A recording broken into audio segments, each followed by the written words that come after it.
It's the only culture which is still conscious that God is our making. Dissolving Him is the symbol that if you use your intellect right, you can dissolve the world. To reverse these roles is most important because if you determine the nature of your mind, something wonderful could happen.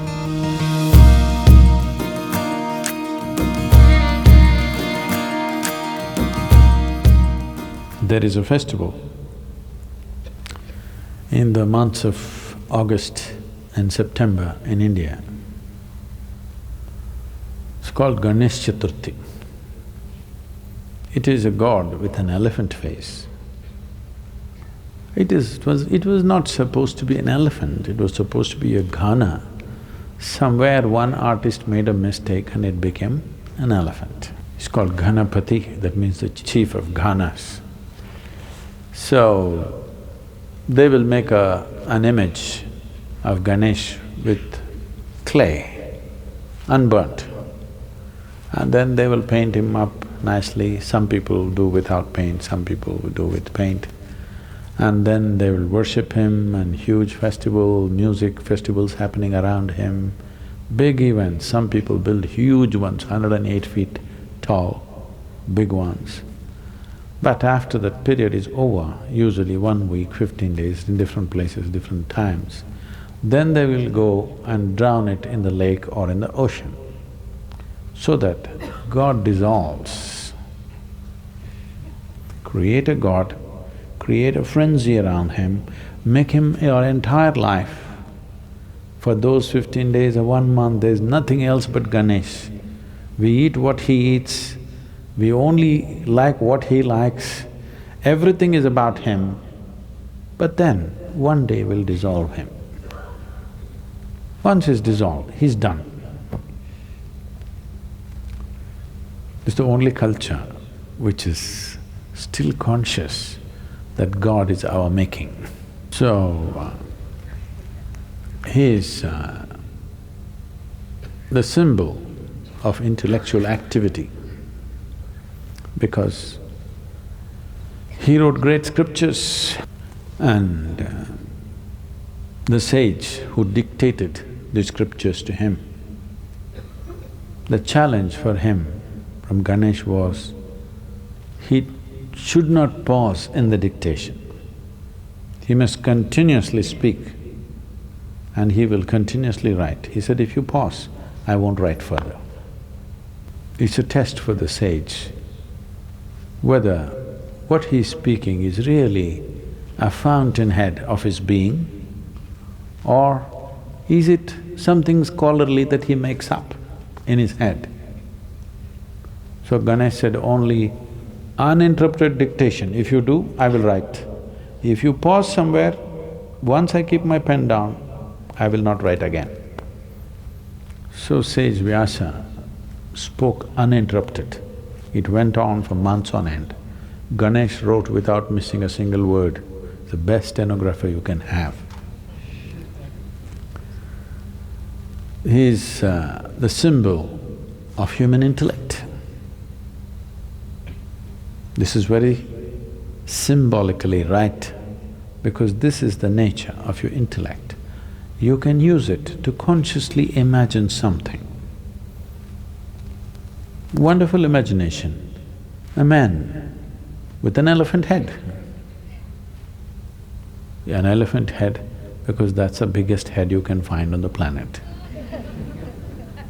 That means lots of brain. So, the symbol of human intellect, dissolving him is the symbol that if you use your intellect right, you can dissolve the world. Dissolving the activity of your intellect is no problem. Once you dissolve the world with your imagination, switching off the imagination is not a big problem. You can obliterate the universe with your imagination. In your experience, universe will not exist if you create a powerful imagination. But then, switching off the imagination is a much simpler process. If the imagination is consciously developed, turning it off is easy. Right now, bits and pieces of imagination happening unconsciously, it looks like it's impossible to stop it. So the entire festival is symbolic of this, that we create him and you must see the festivity that happens around him. Usually he's kept in public places. In every home it'll be kept, private ones.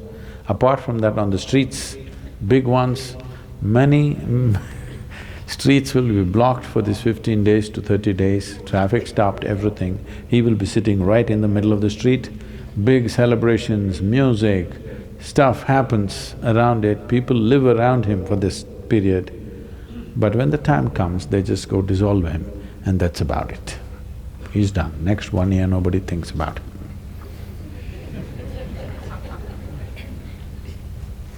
If you could do this full-fledged with your imagination and your intellect, oh, this mind or this activity that we call as mind, I want you to get this clearly. Your mind is not an absolute thing. It is only a certain type of activity. No activity, no mind. Yes or no? Suppose you have no thought at all right now. Do you have a mind? Oh, I have a mind, I don't have a mind. Yes, you have, because that's a thought. If there is no thought, there is no such thing as mind because it's a certain activity. Consciousness is capable of being here without the assistance of activity. Activity does not make consciousness. Consciousness makes activity. I move the hand. The hand does not move me. It's me who moves the hand. Similarly, it's me who moves the mind. It's not the other way round, but it's become the other way round. The nature of your mind has become you, isn't it?